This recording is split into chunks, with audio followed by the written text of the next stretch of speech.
आज की क्लास में हम डिस्कस करेंगे अगली शिफ्ट का क्वेश्चन पेपर। और ये शिफ्ट है आपके पास 2 जुलाई की सेकंड शिफ्ट, यानी सेट नंबर 6 है ये आपका। और इससे पहले के सॉल्यूशन आपको मिल जाएंगे, चैनल पर अवेलेबल है। प्लेलिस्ट सेक्शन में जाओगे तो जो पिछले एग्जाम्स आपके कंडक्ट हुए उनके भी सॉल्यूशन आपको शिफ्ट वाइज मिल जाएंगे यहाँ पे। आगे बढ़ते हैं। क्वेश्चन नंबर 1 आपको दिया हुआ है कि simple interest on a sum of money 1.5 साल के लिए 10% की रेट पर जो है वो 30 रुपये ज़्यादा है, किससे? Simple interest on the sum of for 1 साल के लिए 12% पर एनम के हिसाब से सम निकालना है। देखिए, दो कंडीशन दे रखी है। पहली कंडीशन क्या है कि 3/2 साल के लिए 10% की रेट है, और जो दूसरी कंडीशन है वो है आपके पास 1 साल के लिए और 12% की रेट। अब देखो, बात सिंपल इंटरेस्ट की हो रही है तो मैं बात करूंगा R इंटू टी, ठीक है। टाइम और रेट का मल्टीप्लाई करूंगा तो वहां से एक नेट रेट निकाल लूंगा, यानी इफेक्टिव रेट निकाल लूंगा। तो उनका डिफरेंस अगर मैं प्रिंसिपल के साथ लूंगा मल्टीप्लाई करके, तो वो मेरे पास 30 रुपये आना चाहिए, क्योंकि यही चीज़ बोली है यहाँ पे। तो अब यहाँ से मैंने रेट निकाला, मतलब R इंटू टी परसेंट निकाला, तो वो कितना आ रहा है? मल्टीप्लाई कर लो, आपको यहाँ से आ रहा है 15%। यहाँ पे करके देखा आपको 12%। तो बेसिकली इन दोनों का जो डिफरेंस है यहाँ पर, वो मैं बोलूँगा 3%। जो 3% है किसका? प्रिंसिपल का 3% जो है, यही आपको दे रखा है यहाँ पे 30 रुपये। बात समझ में आ गई? तो इजीली निकाल सकते हो आप। 3 से काटा 10 बार, तो ओवरऑल आंसर आ रहा है प्रिंसिपल की वैल्यू 1000 रुपये आ रही है।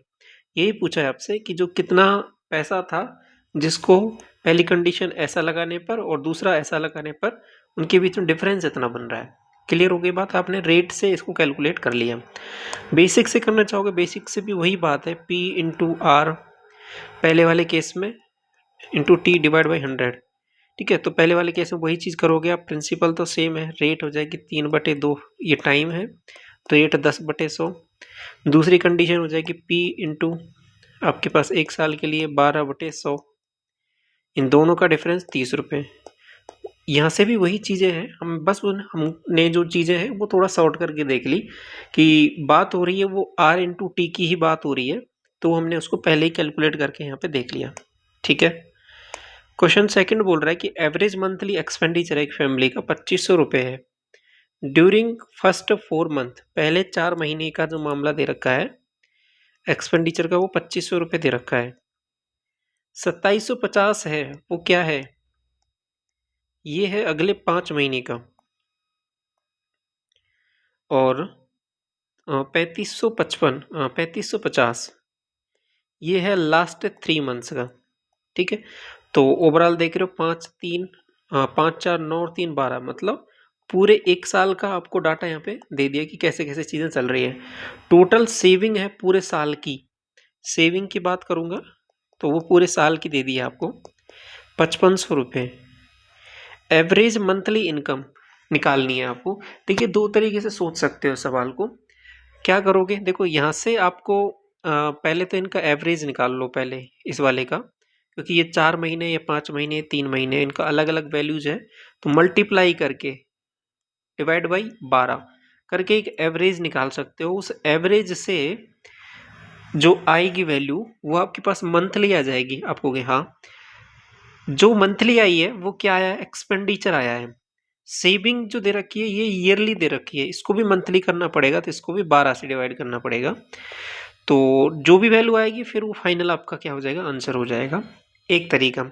दूसरा तरीका क्या है कि आपने क्या करो कि टोटल ईयरली आप इनकम निकाल लो। टोटल इनकम साल की, वो कैसे निकालोगे? सेविंग प्लस एक्सपेंडिचर पूरे साल का निकाल लो। उसके बाद में उसको 12 से डिवाइड कर देंगे तो आपके पास मंथली आ जाएगा। दूसरा तरीका ये हो गया। आपको कि बिल्कुल ऐसे कर सकते हैं। तो मल्टीप्लाई किया आपने 25 चौके 100, 10,000 बन गई पहली कंडीशन। दूसरे केस में मल्टीप्लाई किया आपने, कहोगे 0, ये बन जाएगा 25 और 27 135 137 13,750। मल्टीप्लाई किया अगली वैल्यू 0, 5 तिया 15 और 105 106 10,650 0 10 14, अगली वैल्यू जो बन रही है आपके पास 3 और एक 4 और ये 3, ठीक है, ये वैल्यू बन रही है। अब ये जो वैल्यू है ना आपके पास, ये आई है आपके पास, ये कौन सी वैल्यू है आप मुझे बताओगे? आपको ये वैल्यू हमारे पास आ गई है एक्सपेंडिचर। सेविंग कितनी है? 5500, इसको भी जोड़ लो आप, ऐसा करो तो ओवरऑल जोड़ा 0 0 9 9 और ये 3, ये जो वैल्यू आई है आपके पास फाइनली, ये टोटल इनकम आ गई। इसको मैं 12 से डिवाइड कर दूंगा, क्यों? क्योंकि मुझे मंथली निकालना है।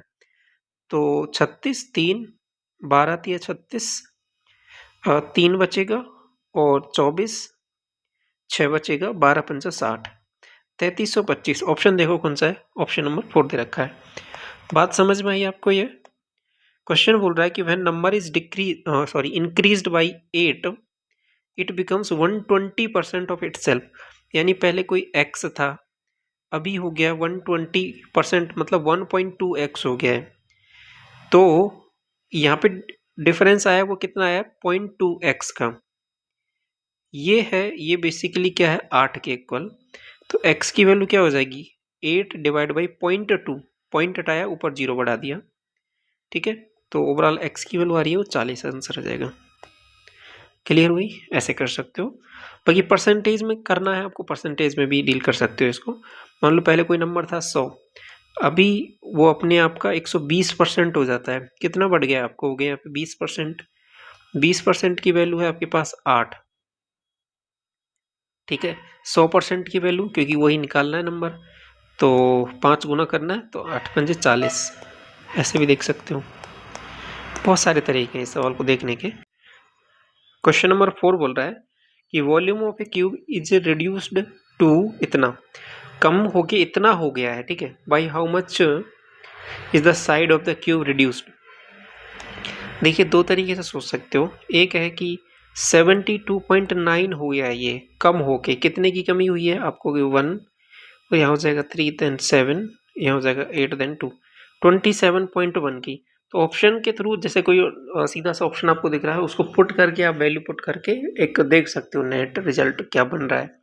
जैसे मान लो मैंने 10% माना, 10% की 3 बार सक्सेसिव लगाना है, आपको कि 10 प्लस 10 माइनस 1, आपको कि 19 प्लस 10 इंटू माइनस कितना हो जाएगा 190 डिवाइड बाई 100, 1.9, आपको 29 में से 1.9 माइनस किया, आपको कि 9, यहाँ हो जाएगा आपके पास 2 7 27.1। आपको कि 10% पर आके सेटिस्फाई हो रही है, तो साइड में कमी करनी हो 10% की करनी है। एक चीज़ ये हो गई। दूसरा, ऑप्शन के थ्रू आप मान सकते हो कि कोई भी वैल्यू है, 10% आपने ऑप्शन लिया यहाँ पे, 10% की है कमी, आपको कि हमें कैसे पता लगेगा इसमें से कौन सी वैल्यू लेनी है? तो आप एक और वैल्यू पुट करके देखो जो इजी है, उसके बाद में अगर कमी आएगी या ज़्यादा वैल्यू आएगी, हम उस हिसाब से आगे और पीछे बढ़ सकते हैं, ठीक है। नेट निकालेंगे, अब नेट कितना वैल्यू कम आ रहा है, डेविएट कर रहा है, उसी हिसाब से हम आगे पीछे हो सकते हैं, ऐसा भी कर सकते हैं, ठीक है। मैंने माना 10% की कमी हो रही है, तो 10 से 9 हो गई होगी। 3 बार करना है इसको, 10 से 9, 10 से 9, आपको कि हाँ, क्यूब करके देखा, आपको कि 1000, इधर क्यूब करके देखा, आपको कि 729। सीधा सीधा दिख रहा है कि इतने से इतना हो गया है। आपको यही चीज़ बोली कितना हो गया है, परसेंटेज में चेक करोगे तो 72.9, तो सेटिस्फाई हो रही है, सीधी वैल्यूज आपको यहाँ पे दिख रही है। तो ऐसे भी सोच सकते हो इस सवाल को। क्वेश्चन बोल रहा है कि how many student obtained less than average marks of the class, ठीक है। तो बताइए कैसे करना है सवाल में। आप कहोगे कि ये तो नंबर ऑफ स्टूडेंट दे रखे हैं, ठीक है, और इधर दे रखे हैं मार्क्स, इनका एवरेज निकालना है। अब ये एवरेज कुछ इस तरीके से है कि मल्टी करने का तरीका क्या है कि देखो बहुत सारे तरीके हैं करने के, मैं आपको एक और भी आसान तरीका बताऊंगा। एक एवरेज निकालने क्या हो जाएगा 125 इंटू, क्योंकि 125 की फ्रिक्वेंसी एक बार, 130 की फ्रिक्वेंसी 3 बार, 135 की 2 बार, 140 की 8 बार। तो पहला तरीका हो जाएगा कि आप सॉल्व करो 125 इंटू 1, 130 इंटू 3, अगला 135 इंटू 2। इस तरीके से करते करते करते करते सबको टोटल करो, प्लस बट डिवाइड में क्या करना है, 1 प्लस 3 4, 2 6 और 8 14, 5 19 और 5 5 24 24 में डिवाइड कर दूंगा तो वो मेरा एवरेज आ जाएगा। एक तरीका ये है एवरेज निकालने का। दूसरा तरीका आपको डेविएशन वाला मैं कई बार डिस्कस करता हूँ, वो काम आ जाएगा यहाँ पे, वो उससे भी कर सकते हो। उसके लिए आप मान लो कोई भी एवरेज मान लो इसमें से, ठीक है। मैंने ऐसा मान लिया कि मिड वाली वैल्यू है 140, उसको ही मैंने एवरेज मान लिया, ठीक है। अब डेविएशन से देखो, पहला तरीका तो मैंने बता दिया, उससे कर लोगे इजीली। अब और आसान कैसे कर सकते हैं कैलकुलेशन को, वो आप सीख लो, यहाँ पे काम आता है। क्योंकि एक बार एसएससी ने सीजीएल में आई थिंक 22 का जब मैं पेपर सॉल्व करा रहा था, तो वहाँ पे एक ऐसा सवाल पूछ लिया था। अभी तो यहाँ पे वैल्यूज ऐसे दे रखी हैं, कभी कभी कैसे एक बार वैल्यू ऐसे दे दी थी, जैसे 125.5, 130.5, 145.5। तो अब मल्टीप्लाई करने में ना बहुत परेशानी आ रही है, ठीक है। तो अगर ऐसे केस में आप कुछ एक डेविएशन मान लेते हो ना, उस वाले तरीके से करोगे तो चीज़ें बहुत आसान हो जाएंगी, कैलकुलेशन आपका बहुत कुछ बच जाएगा। इसलिए वो वाला तरीका काम आता है, इसलिए मैं उसको आपको डिस्कस करता हूँ कई बार। 140 जैसे मान लो मैंने का एवरेज मान लिया इन पूरे नंबर्स का, आप होगी, ठीक है। तो अब ये डेविएशन कितना है आपको, यहाँ से कमी कितने की है, 15 की, और फ्रीक्वेंसी क्या है 1, तो -15, ठीक है। कितना कम है ये इससे, आपको 10, 3 बार फ्रीक्वेंसी है तो 30 -30। कितना कम है 5, 5 दूनी 10 -10। अब 140 डेविएशन 0, तो 0 आ जाएगा। 145 5 ज़्यादा है और 5 बार 25 प्लस का। 150 आपको 10 ज़्यादा है 4 बार। 160 आपको 20 ज़्यादा है 1 बार। इतना आ रहा है, सॉल्व करके देख लो। 15 10 25 से प्लस का कट जाएगा, ये 30 है, ये 60 है, तो ओवरऑल प्लस का 60 आ रहा है। प्लस का 60 डेविएट हो रहा है ज़्यादा, मतलब जो एवरेज आएगा वो कहीं ना कहीं 140 से ज़्यादा है। कितना, 160 बेसिकली एक्स्ट्रा है। कितने में बटेगा ये, 24 में बटेगा, क्योंकि अभी देखा था ना हमने, इनका टोटल ये 24 हो रहा है। तो एक्चुअल एवरेज आएगा वो क्या आ जाएगा, 140 प्लस 60 डिवाइड बाई 24। सॉल्व कर लो इसको, 6 से काटा मैंने 4 बार, 6 से 10 बार और 6 से ये 4 बार, आपको ये 2.5, तो 142 पॉइंट, क्या मैं सही बोल रहा हूँ, 142.5, ठीक है। 142.5 आ जाएगा, ओके। अब आगे एक मुझ चीज़ें बताओ क्या, कि average marks of the class, उससे कम, मतलब इससे कम देखना है, तो मतलब बेसिकली ये वाली वैल्यू सारी कुछ आ जाएंगी, कवर हो जाएंगी यहाँ पे, ठीक है। तो 8 2 10 और 4 14, 14 आंसर आ जाएगा आपका। बात समझ में आई आपको? इम्पोर्टेंट था वो क्या था, एवरेज निकालना है यहाँ पे, कितना जल्दी निकाल ले रहे हो आप। सवाल ये है, सॉल्व करना है, सॉल्व कर लो। 9 3 - 9 +1 +15, ठीक है। मल्टीप्लाई किया इसको 10 हो जाएगा, प्लस 2 + 1 + 4 - 2। सॉल्व किया आपको हो गए 15 16 और 3 19 - 9 10 10 10 100 प्लस 2 से 2 5 105, ऑप्शन नंबर 3। क्वेश्चन बोल रहा है कि 70% of the cost price of an article is equal to 40% of the selling price. तो एज इट इज बोल दो आप सवाल को, 70 CP 40 SP। आपको कोई परसेंट दिया है, मैं बटे में 100 भी लिखूंगा, लिख लो, उससे कुछ फर्क नहीं पड़ेगा, क्योंकि दोनों तरफ परसेंट है तो कट जाएगा बेसिकली। तो CP से SP या SP से CP का रेशियो आप मुझे बताओगे, आप कहोगे हाँ, ये आ जाएगा 7/4। मतलब 4 रुपए की वस्तु है, उसको 7 रुपए में बेच रहा है, 3 रुपए का प्रॉफिट कमा रहा है 4 रुपए पर, 3/4, आप कहोगे 75% का प्रॉफिट। क्लियर है? क्वेश्चन नंबर 8 देखिए, इसके बाद में क्या बोल रहा है कि what is the effective discount percentage if A shopkeeper offers A scheme discount by, क्या बोल रहा है कि 5 खरीदो और 1 फ्री पाओ। मतलब शॉपकीपर के पास से टोटल आइटम कितने का है, आप कहोगे 6, कितना फ्री मिला, कितने का डिस्काउंट मिला, आप कहोगे 1 का, तो 1/6, 1/6 का मतलब 16 सही 2/3, ठीक है। क्वेश्चन अगला, from the salary of a software engineer if 15% is used as a house rent, मान लो मैंने एक्स मान लिया, 15% हाउस रेंट पे यूज किया, 25% ऑफ द रिमेनिंग। अगर मैंने 15% यूज किया तो आपको 85% बच गया क्या, आपको हाँ, बटे 100। 25% of the remaining is spend on house hold, तो कितना बच गया आपको 75%, मतलब 3/4। 25% ऑफ द रिमेनिंग आपको 3/4, इतना यूज हो गया इनकम टैक्स में, तो बच गया कितना 3/4। 15% ऑफ द रिमेनिंग मतलब 85/100। देखो जितना खर्च हो गया तो उसके बाद में बचा कितना उसको आपने यहाँ पे लिख दिया, 10,404 बचा है। सॉल्व कर लो, एक्स की वैल्यू निकालनी है, एक ही लाइन में हो गया। तो 17 से काटा 5 बार, 17 17 6 102, 2 17 और 17 दूना 34, 17 5 85, 17 3 51 और 17 6 102। क्या मैं सही हूँ? 9 चौके 36, 25 चौके 100, तो 4 चौके 16 और 4 चौके 16, 16 इंटू 16 इंटू 100, ये आंसर आ जाएगा। 16 का स्क्वायर 256, ठीक है, am I correct? 256 0, option number पहला। क्वेश्चन नंबर 10 देखिए, distance between the centres of the two circles 4 centimetre and 2 centimetre is 10। Distance दे रखी है। Length of the transverse common tangent, आपको पता है कि दो तरीके की टेंजेंट होती है, एक ट्रांसवर्स और एक डायरेक्ट कॉमन टेंजेंट, ठीक है। ये कोई 4 सेंटीमीटर का है, ये कोई 2 सेंटीमीटर का है, ठीक है। और ये वाली जो डिस्टेंस ये 10 दे रखी है।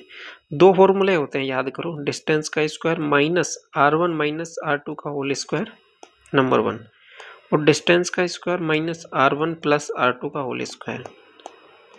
एक ट्रांसवर्स कॉमन टेंजेंट का है, एक डायरेक्ट कॉमन टेंजेंट का है आपको बिल्कुल।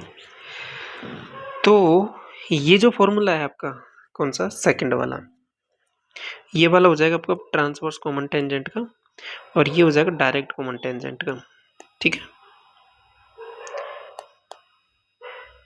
इतनी बात आपको समझ में आई। यहाँ पे आपसे यहाँ पे ट्रांसवर्स वाला ही पूछा, मतलब सेकंड वाला फॉर्मूला लगा दो, तो फॉर्मूला हो जाएगा 10 का स्क्वायर माइनस 4 प्लस 2 6 का स्क्वायर, आपको हो गए 8, 64 बन रहा है ना, ऑप्शन नंबर सेकंड। 35 जो है मीन प्रोपोर्शनल है इसका और इसका।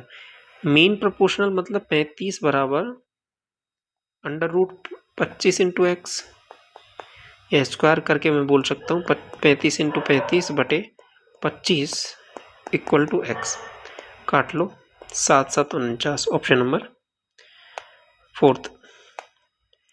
Consider two concentric circle having radius 17 और 15, ठीक है, दो कंसेंट्रिक सर्कल बनाने पड़ेंगे। What is the length of the chord bigger circle which is a tangent of smaller circle. देखो वही सेम कंसेप्ट पे बहुत बार पूछा गया सवाल। एक 15 है, एक 17 है, 8 15 17 का ट्रिपलेट, ये 8 तो ये भी 8, 8 8 16, तो ये जो कॉर्ड है इसकी लेंथ कितनी हो जाएगी आपको 16। कुछ नहीं करना है, इसमें ट्रिपलेट होता है हमेशा, उससे इजीली निकाल लोगे। मैंने कई बार कराया हुआ ये वाला कंसेप्ट आपको, जब मैथ्स फाउंडेशन बैच कराया था, गागर में सागर जब क्लासेस ली थी हमने, रिवीजन वाली जब क्लासेस ली थी, कई बार हम ले चुके हैं, तो ये सब चीज़ हम पहले ही डिस्कस कर चुके हैं बहुत बार। पाई चार्ट दिया हुआ है, देखना है उसको ध्यान से। टोटल एक्सपेंडिचर जो है 84,000 है, ठीक है। एक्सपेंडिचर ऑन फूड निकालना है, फूड क्या है बताओ, फूड है 35%, तो 84,000 का 35% निकाल सकते हो, आप होगे बिल्कुल निकाल सकते हैं, कुछ नहीं है इसमें, तो मल्टीप्लाई कर लो 84 को 35 से, डबल डिजिट का मल्टीप्लाई सिखा रखा है, 4 5 20, 2 40 और 12 हो जाएगा 52, 2 54, 5 24, 5 29। देखो ऑप्शन नंबर सेकंड। क्वेश्चन बोल रहा है 14, टू इक्वल सर्किल हैं ड्रॉ किए जाते हैं on A square in such A way that the opposite side of the square form the diameter of each circle. देखो कुछ इस तरीके से चीजें बन रही हैं अभी। अगर स्क्वायर दे दिया ना,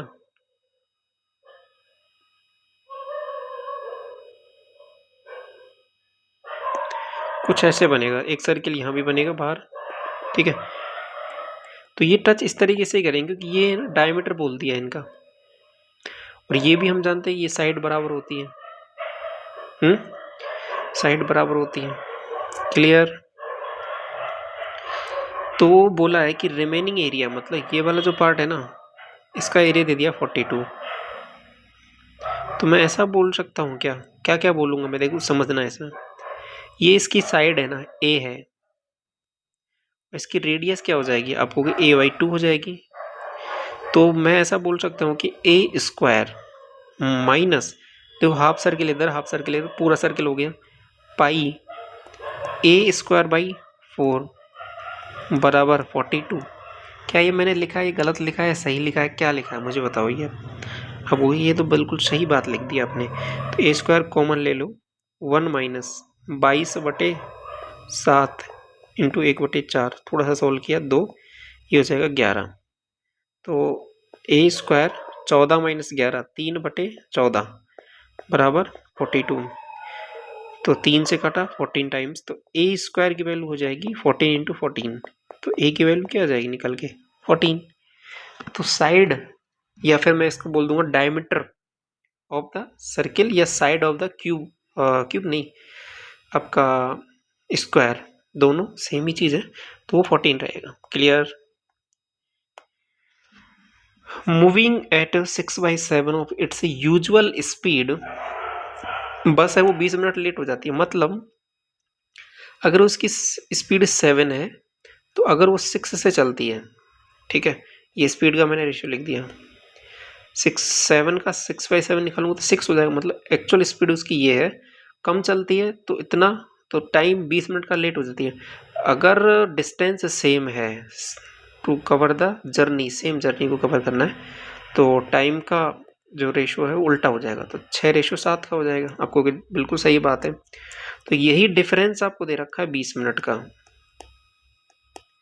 तो टाइम निकाल सकते हो क्या? बिल्कुल। यहाँ पे टाइम हो जाएगा 120 मिनट और यहाँ पे टाइम हो जाएगा 140 मिनट इन डिस्टेंसेस को कवर करने में। आपसे पूछा है कि यूजुअल स्पीड तो ये है, इसको कवर करने में 2 घंटे लगा देगा, 120 मिनट मतलब 2 घंटे। Option number 4।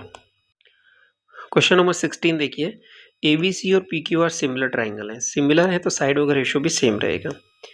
ABC PQR, AB का रेशियो अगर मैं लूँगा PQ से, तो वही रेशियो सभी साइडों का रहने वाला है। ये है 8:12, ठीक है। तो मतलब 4 दूनी 8 और 4 तिया 12, 2:3 का बात चल रही है। तो अब मुझे एक चीज़ बताओ, यहाँ पे मैं लिख रहा हूँ AB, ये लिख रहा हूँ BC, यहाँ लिख रहा हूँ CA। ऐसे यहाँ पे PQ, ये QR और ये RP। इनकी जो साइड दे रखी है ना, ये 12, 18 और ये 24। बेसिकली ये सब 3 यूनिट की, अगर 3 यूनिट की वैल्यू ये है तो 2 यूनिट की वैल्यू निकालनी रहेगी हमेशा। 3 की ये 12, तो मतलब 1 यूनिट की 4, तो 4 दूनी 8, 8 दे रखी है। 3 की पे ये 18, 6, तो 6 दूनी 12, ये 12। 3 की ये 8, 8 दूनी 16, तो ये 16 यूनिट। इस तरीके से आ जाएगा। तो ओवरऑल क्या बन रहा है, 20 और 16, 36, 36 इसका पेरीमीटर हो जाएगा ABC वाले का। क्वेश्चन नंबर 17 देखिए, एक हेमिस्फीयर है, रेडियस इसका 6.2 है, टोटल सरफेस एरिया निकालना है। पाई की वैल्यू भी दे रखी है 3.14। तो टोटल सरफेस एरिया आप बताओगे मुझे कितना होगा, 3πr²। 3 मतलब 3.14, r² मतलब 6.2 इंटू 6.2। यहाँ तक ठीक है। मल्टीप्लाई किया 42, ठीक है, और ये 9 हो जाएगा। इधर मल्टीप्लाई किया आप होगे 4 और 6 दूनी 12, 2 24, ठीक है, 2 और 36, 2 38, मल्टीप्लाई कर लो इसको, 3844 942। मल्टीप्लाई किया 8, 8 और ये हो जाएगा 76। अगेन 4 से किया 16, 4 चौके 16, 1 17 और 4 32, 33, 4 तिया 12 और 3 15, ठीक। 9 36, 36 3 39, 72 3 75, 9 27 34। ऐड कर लो, आपको की वैल्यू बन रही है 8, ठीक है, 8 6 14, 1 7 7 14 और 6 20, ठीक है, 2 9 9 18 और 3 21, 2 5 5 10, 2 12। 5, 6 और ये 3, 362.1048। ऑप्शन देखो, ऑप्शन नंबर 4। क्वेश्चन नंबर 18 देखिए, on dividing a certain number by 304 we get 43 as a remainder. The same number is divided by 16, then remainder क्या होगा।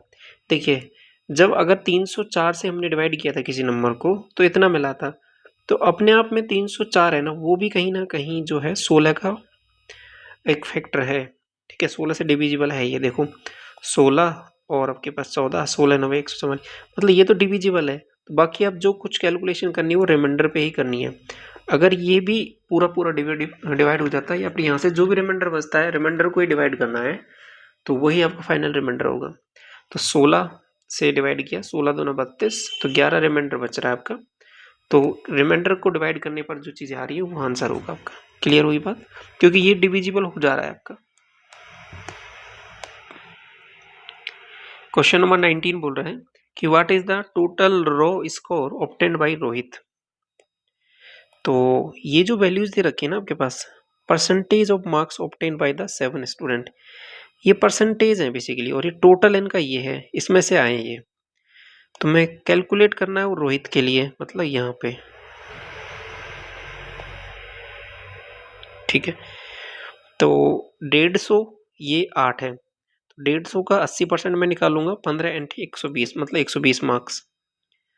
आगे 130 का 65% निकाल लो आप, निकालो, 13 × 5 = 65, 78, 84, तो 84.5 नंबर।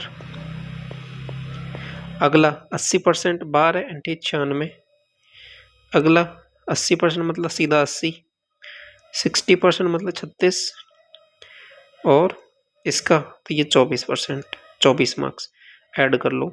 5, 6 4 10, 6 4 10 20, 2 12 8 20, तो 22, और 9 31, और 8 39, और 5 44। ठीक है, option number 3। Sum of the 5 consecutive 7 even numbers का इतना है, सम ऑफ थर्ड। देखो, आप कुछ भी नंबर मान सकते हो, लेकिन उनको मानना इस तरीके से है कि 2 का डिफरेंस है, क्योंकि तभी जाके आपको वो मिलेंगे कंसेक्यूटिव नंबर्स, इवन हो चाहे ऑड हो, क्योंकि उनके बीच का डिफरेंस यही रहेगा। जैसे मैंने मान लिया पहला नंबर 2, तो अगला क्या होता है 4, अगला 6, अगला 8, तो डिफरेंस देख रहे हो इनके बीच का कितना रह रहा है 2 का। ऐसे ही ऑड नंबर हो तो उनके बीच का भी डिफरेंस 2 का ही है। तो जो नंबर मान रहे हो ये, इसमें 2 का डिफरेंस होना चाहिए। अब देखो, इस सवाल को मैं और आसान बनाने के लिए मैं क्या करता हूँ कि नंबर कुछ ऐसे मान लेता हूँ कि मैंने मान लिया एक मिड वाला नंबर x, ये x+2, ये x+4, इधर मान लिया x-2, x-4। देखो, अब भी इनके बीच में डिफरेंस है वो 2 का ही है, तो अभी भी ये कॉन्जुगेटिव इवन नंबर्स हो गए आपको कि बिल्कुल। ऐसा मानने से हुआ क्या, अगर मैंने इनका सम निकाला तो देखो क्या बन रहा है, इनका सम सीधा सीधा 5x बन रहा है, 5x बराबर 2720। तो x की वैल्यू आप यहाँ से इजीली निकाल सकते हो, डिवाइड कर लो, 5 से डिवाइड किया, 25, 2 बचेगा, 5 चौके 20, 2 5 चौके 20, 544। ये नंबर आ गया मिड वाला।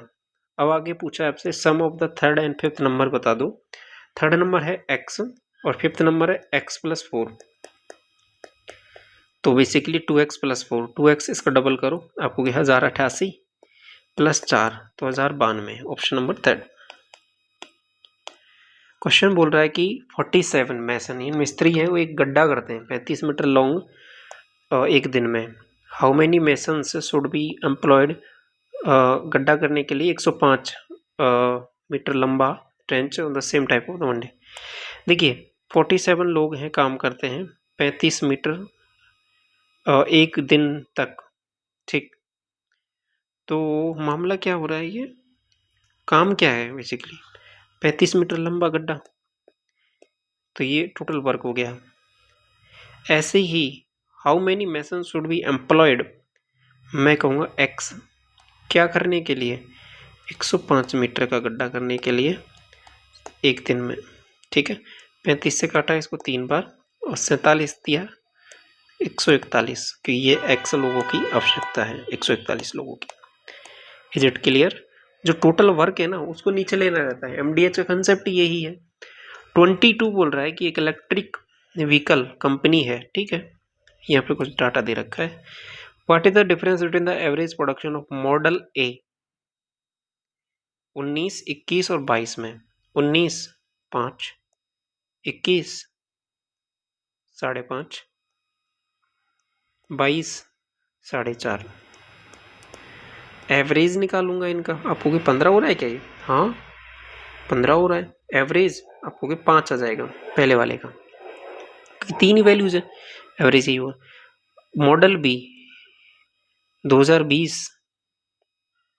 6, 21 5, 22 5.5, ऐड किया 6 16,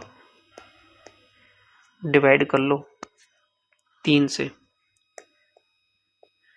कर लो डिवाइड भाई, कितना बन रहा है? 5.5।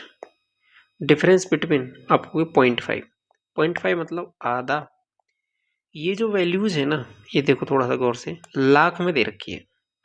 डिफरेंस आ रहा है वो आधा आ रहा है। आधा क्या आ रहा है? आधा यूनिट। एक यूनिट की वैल्यू है 1 लाख, आधा यूनिट की वैल्यू 50,000। Option number 4। क्लियर हुई बात मैं क्या बोल रहा हूं आपसे? If the side of square increase by 5%, percentage increase in area 5 + 5 into plus 5 into 5/100। Option number 2। Brick का साइज ये है। How many bricks required to construct a wall? देखिए वॉल बनानी है तो वॉल का वॉल्यूम जो बड़ी चीज है डिवाइड बाई छोटी चीज। जैसे सिंपल से बात ऐसे समझ लो कि बड़ा कुछ टैंकर है या कुछ भी भरना है तो उसका वॉल्यूम डिवाइड बाई कितनी बाल्टियां उसमें चाहिए होंगी, तो एक बाल्टी का वॉल्यूम नीचे। तो जितना मैं डिवाइड करूंगा उतनी बाल्टियां आ जाएंगी। जितनी बड़ी दीवार है उसमें एक ईंट का मैं डिवाइड करूंगा वॉल्यूम, तो ईंटों की संख्या आ जाएगी। सिंपल सा कंसेप्ट। तो वही चीज मैं लिखता हूँ, लेकिन बस ध्यान यही रखना है कि सबकी यूनिट सेम होनी चाहिए। सेंटीमीटर में बदल रहे हो तो सबको सेंटीमीटर बदल लो, सबको मीटर बदल रहे हो तो सबको मीटर में बदल लो। ऐसा नहीं कि 1 सेंटीमीटर 1 मीटर, वहां पे गड़बड़ हो जाएगा। बात समझ में आ गई? तो सबको मैं ऐसा करता हूँ सेंटीमीटर में बदल लेता हूँ, तो बदल लो। 10 का हो जाएगा 1000 सेंटीमीटर, ये 22.5 सेंटीमीटर, ये 600 सेंटीमीटर बटे 25, 12 और 9। क्लियर? पॉइंट हटा दो, मैंने 0 बढ़ा दिया। 25 से 9 बार, 9 से 10 बार, 12 से 5 60, 0 0, 5000 दिख रहा है। सवाल अगला बोल रहा है कि साइन थीटा बराबर ये है। देखो एक ट्रिपलेट होता है 8 15 17 का, ये अगर 15 ये 17 तो ये 8 हो जाएगा बेस। ठीक है, रख दो इसमें 15 कॉट थीटा। कॉट थीटा क्या होगा? आप कहोगे 8/15 होगा क्या? हाँ यही होगा और क्या। 17 साइन थीटा क्या होगा? आप कहोगे 15/17 हो जाएगा। 8 टेन थीटा क्या होगा? आप कहोगे 15/8 होगा क्या। 16 सेक थीटा क्या होगा? आप कहोगे 17/8। ठीक है, सॉल्व कर लो। 15 और 8 23, 23 बटे में 34 और 15 49, 23/49। ऑप्शन नंबर पहला। क्लियर हुई बात आपको? ये पूरे आपके 25 क्वेश्चन यहाँ पे कवर हो गए। ठीक है, कोई भी डाउट रहता है कमेंट सेक्शन में आप पूछ सकते हो। यहीं पर रखें इसको। Thank you so much.